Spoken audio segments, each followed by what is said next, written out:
So, I combed out my MicroLocs, and in this video I'm going to be telling you 6 mistakes that I made with my very first set of locks that led to me having to comb it out. Let's get into it.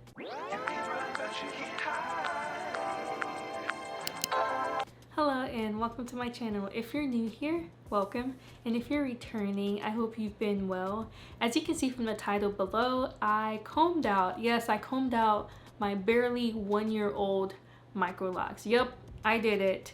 As a matter of fact, I actually started combing them out around the 6.5 month mark. I actually talk a little bit more about it in my previous video where I do an introduction to my new set of locks, and I talk a little bit about the process of me combing them out, and I show you kind of full visuals of what these new locks currently look like. So if you want to check that out, it'll be in the cards, and I'll also put them in the description below. Okay, so before I get into the 6 mistakes that I made with my locks, I want to give you a little bit of background here. So I installed my MicroLocs in September of 2022. So it was self-installed. I did it myself at home. I have a video of my channel showing how I put in my locks. It's not professional by any means, it's just what I did. And you know, after I installed my MicroLocs, I loved it. I was happy. I thought it was beautiful. You know, I was very excited for it. You know, my locks look great. I told myself that with my locks, I would not do any of the nonsense that I had done with my natural hair. You know, I was just gonna leave my hair alone. I wouldn't burden myself with the billions of rules that apparently exist with locks, with loose natural hair. I was like, I'm not doing any of that. I'm just going to let my hair be, and I'm gonna enjoy my lock journey.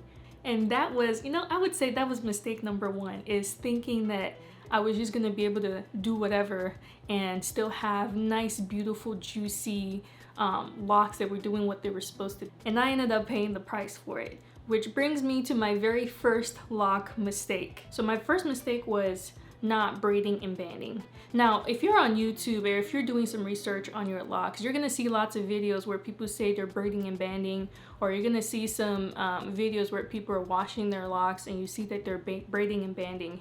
I'm just gonna tell you right now, they're not doing it for fun. They're not doing it because, you know, it's something to do. They're doing it for a reason, okay? Just braid and band your hair. Just do it, because I didn't do it. Yeah, I didn't braid and band my hair. For some people, they can get away with it, but I didn't. Especially if you start your locks with 2-strand twists. I started my locks with 2-strand twists. And now see, the thing with 2-strand twists is, you know, they're gonna unravel. They're gonna unravel when you wash it. I mean, they're gonna unravel just by you existing. They're gonna unravel. They're 2-strand twists. They're not braids. They're not, you know, interlock. They're going to unravel. So when I watch videos of other people braiding and banding, this is way before I installed my own MicroLocs, I thought, okay, well, I see the reason why they're braiding and banding, but I was like, well, you know, I'm gonna be lucky. You know, I have 4C hair. My hair was made to lock. So even if it unravels, it's gonna lock just fine. I'm not gonna have to worry about it. This is honestly another, I would say, another consequence of all of the billions of rules that existed when I was a loose natural, because I would watch all of these videos of people telling me to do all of these things that honestly made no sense, but you know what? I would blindly follow it. So when I say my hair bunched, like when I say my hair bunched, when I say my hair was bunching, I mean just all around. It was just bunches everywhere. At some point you could even look at like one strand of my hair and you could see like different sizes along that one strand. So one area would be thick, one would be thin, one would be medium size thick, another would be thick, you know. So bunching honestly primarily the main reason why I decided to comb out my locks, because they were not looking cute at all. And I know some people say that if you leave your locks alone, sometimes the bunches will smooth themselves out. I knew deep down, just by looking at my locks, I knew that mine was not gonna smooth out properly. It just wasn't. The ranges on just one strand was too much. It was just not gonna smooth out. I'm gonna try to find some photos of my bunches in my hair. I don't think I have really good photos. I think I was probably just upset looking at them, so I probably didn't take good photos, but I should be able to find a couple of photos to insert. Now, I think those photos are probably not as bad as some of the ones I saw in my hair, but I'll put them in on the screen so that you can see kind of what those strands were looking like. So my advice to you, if you're about to lock your hair, if you're already locked and you're not doing it, just braid and band. Just do it. It's not worth it. Just go ahead, go through the hassle, braid and band your hair so that you avoid stories that touch. Because The second mistake I made was not setting expectations with my Loctician. So I started going to a Loctician. Immediately I locked my hair by I believe that by the end of the first month. I had actually tried to retwist myself and I was like, nope, this is taking too much time and effort and I just don't have that time right now. I was working full time and going to school. I was just kind of like, yeah, this is not working. I'm gonna go to a professional. This is gonna be an investment and I'm willing to invest this for somebody else to take care of my hair. So when I started seeing a Loctician, I was booking reties.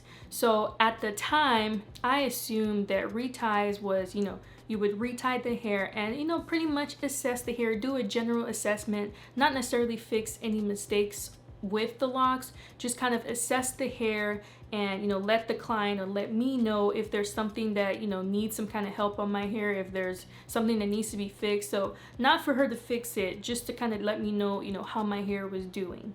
And if I needed to pay extra to get something fixed, I would have done that. But my assumption was wrong. My assumption was very wrong because when I say she was doing reties, I mean she was only doing reties. Like she was only retying my hair. Nothing else was really her business. This isn't me knocking on her as a Loctician. I think I just didn't know that, reties didn't include these things. Like if you wanted your Loctician to do, to assess the health of your hair, that would be an extra charge. I don't know. I honestly just didn't know. And one of the things that I've learned so far, I believe in the lock industry, is that you have to specify what exactly you want in your hair. I don't know if this is just a thing where I live, but apparently if you want a retie, you have to say you want a retie, and if you want the Loctician to do any sort of maintenance, you have to outline that separately. I don't know, but I've talked to 2 Locticians and that seems to kind of be the case. It was actually my new Loctician that explained this sort of thing to me, that usually if they didn't install your MicroLocs by themselves, I think they're less likely, or they feel a little less responsible for, I guess taking care of all other things with your hair. She actually used an example that I thought was interesting and I learned something that day. She said that it's like when you take your clothes to the dry cleaner, that if you just tell them you want it dry cleaned, they just dry clean it. They don't wash it. And I was like, what do you mean? She said, well, if you take your clothes to a dry cleaner and you want them to wash it, you have to say you want dry clean and wash. Because if you don't say and wash, they would just dry clean it. And I was like, well, I thought dry cleaning involves washing. She was like, nope, dry cleaning is not washing.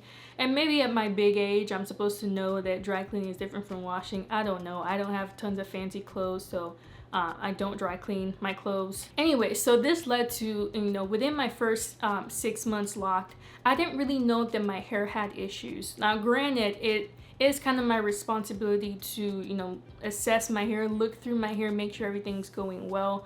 But mind you, I really thought that my Loctician, who I was going to every 6 weeks within that first 6 months, I really thought she was already doing this for me. And, like I said, I was committed to my nonchalant life. I wasn't, I was just gonna wake up, shake my hair, spray some water and go. So I wasn't really paying attention to a lot of things. And when I saw some things in my hair, I was like, okay, I probably don't need to worry about these things because if it was a problem, my Loctician would have said something. So that was my first mistake, is not establishing that with my service, I would like you to retie and I would like you to, check or maintain. And when I say maintain, I don't mean fix, but just check through and make sure, everything looks good. And if something needs fixing, let me know so I can either pay you extra to fix it, or I could go home and fix it myself. So you want them to keep you aware of things, you want to ask questions, and you want to clearly state what exactly you want in your service, or ask them what is included in their service. because I want to avoid all the I thought or I assumed, because that's what happened to me. Is I assumed that my Loctician was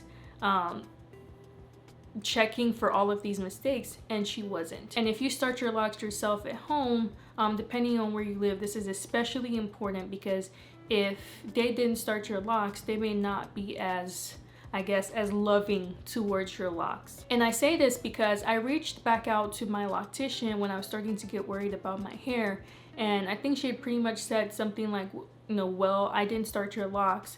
That was a little weird to me. She was like, well, I didn't start your locks. And when I reached back out again to see, okay, how can we fix some of this bunching that I'm experiencing, I never heard back from her. So yeah, there's that. The third mistake I made with my MicroLocs was becoming very lazy. So like I said, I was dedicated to this nonchalant, you know, wake up and go lifestyle, completely forgetting that I did not start my MicroLocs with interlocked locks. Forgetting that I had to strand twist, and, you know, I needed to do, you know, a constant assessment of, you know, making sure things weren't slipping or things weren't unraveling. So all that sort of stuff. I just, you know, I just let my hair do whatever it wanted to do. Another layer to my laziness was that I did not protect my hair. And when I say that, I mean I did not use a bonnet as often as I knew that I should have. Now, you see a lot of locked girls talking about lint all the time. Well, I started having issues with lint very early in my lock journey. Now, like I said, my hair started to lock pretty fast, and so I had lint all in my locks. They were everywhere, and of course when I would see them, I would pick them out. But I didn't realize how bad the lint was until I started combing out my locks. So as I started combing them out, I would find, you know, lint, you know, already buried into the strands themselves. So the lint had already pretty much made a home in my locks. Now imagine if I kept those locks for the next, you know, 10, 15 years. That lint would have lived in my hair for 15 years.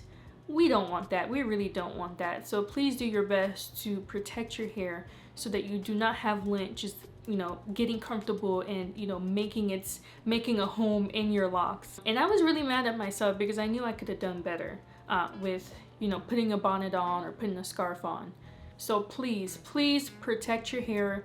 Wear a scarf, wear a bonnet, wear a satin hat, just whatever you need to do to make sure that your hair is not just picking up everything around it. You know, for some reason it feels like when you're locked, your hair is like a magnet for just random stuff to stick to. So just do your best to protect your hair. The fourth mistake I made with my locks was, I'm scared to say this, but this is a big no-no. Everybody tells you this is a big no-no, but swimming with your new baby starter lock. Now, I don't necessarily believe that you just should not swim with MicroLocs. As a matter of fact, my very first Loctician, I mentioned to her that I was starting swimming lessons, and of course I'm the one who would start swimming lessons right when I got a new set of MicroLocs. But yeah, I don't necessarily think that you just shouldn't swim with locks. I think the most important thing is, you know, what you do before you swim and what you do afterward. Now, you probably guessed it. Yes, I swam with my hair just out in the water. I didn't braid it. I didn't put it up. I just left my hair as it was and just got in the water and did my, you know, and I'm just kind of like, what is wrong with me? I did all of the things that people who are locked say you should not do. But anyway, so yeah, I swam without a cap in chlorinated water. Now, in my defense, I tried to get a swim cap, but my head was too big and my head and my hair was too big. So all of the caps or other places around me, like all the stores I went to, the caps were all too small for me. So I was like, I tried to put them on, but it felt like it was pulling in my edges. So I just decided I was gonna swim without it. Now, later on in my swim lessons, I went ahead and ordered the swim cap that I believe the Olympics committee approved for black hair.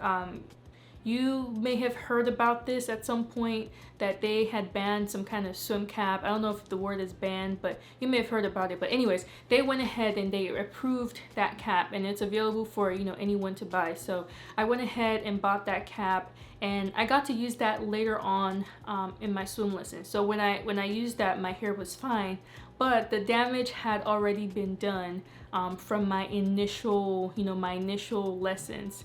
But I was able to save the rest of my hair when I started wearing or using that Olympics swim cap. So it's a large swim cap that if you have big hair, it can fit into. I actually will put a link to it down in the description box below. So if you're also thinking about taking swim lessons, you can order that cap. I believe I got mine in a large. I'll check, and if I did order it in a large, I'll put it on the screen for you to know what size I ordered. So my recommendation to you is if you absolutely have to swim, so if you're going on vacation, or you're taking swim lessons, or you know your friends invite you to the pool and you know you don't want to miss out, my recommendation is just go ahead and buy a good swim cap. Now that swim cap that I'm recommending, it's not cheap. It's not like $10. I forget how much it cost, but I think that would be a good investment to make sure that you're taking good care of your hair. The other thing is, if you cannot get a swim cap in time before you have to get in the water,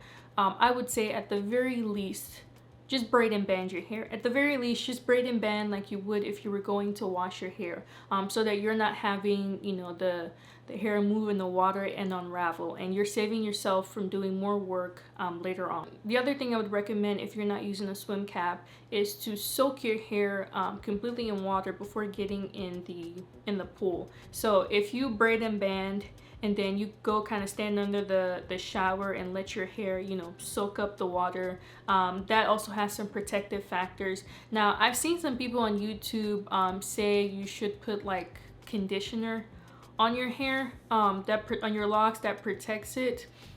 I personally, I'm not really a fan, because I kind of don't want the pool to be full of conditioner water, and I also don't want conditioner kind of dripping down my face. So personally I wouldn't, but maybe it might work for somebody else. Now if you can, just plain avoid swimming in a pool. Just avoid it until you get to like the 1 year mark, or you know, depending on how long it takes your hair to lock. Just avoid it and let your hair do what it needs to do to lock before you start getting in huge bodies of water that likely have chlorine that will ruin your hair. The fifth mistake that I made with my locks was hand and hair syndrome. And what this pretty much just means is that my hands were always in my hair. They were just, I liked the feel of my locks, so I was always doing, you know, always doing this and doing, I was just always like, you know, manipulating my hair, and I wouldn't leave it alone. What I believe that this did was contribute to the dryness that I started to feel in my locks later on. So I think around like the 3-month mark, like my hair started to feel like really dry all the time. And I believe it also made my hair dirtier faster, because I literally could be anywhere. I could be just out in the store, or hanging out with a friend, or I don't know, walking in the park or in church. I could be in any of those places and my hands would be in my hair. So I likely touched things or surfaces and transferred whatever was on those things or on those surfaces into my hair. So these two things, dryness and dirty hair, often go hand in hand, because you know, when your hair is dirty, it can often feel dry because you can't get any moisture into your strands. So I felt like I needed to wash my hair more often to keep it feeling, you know, moisturized and clean. So my advice to you is, please keep your hands out of your hair. Just keep your hands out of your hair. You don't want to be picking up all sorts of whatever and putting it in your hair. Keep your hands out of your hair. So I believe that's 5 mistakes, but I'm gonna throw in a bonus point, and I really think everybody should try their best to avoid this, and that is lock envy. As someone who was new to the lock community, I did what, you know, everybody else, you know, who was getting locks would do. I, you know, went on Instagram, you know, I followed a bunch of people whose locked I liked.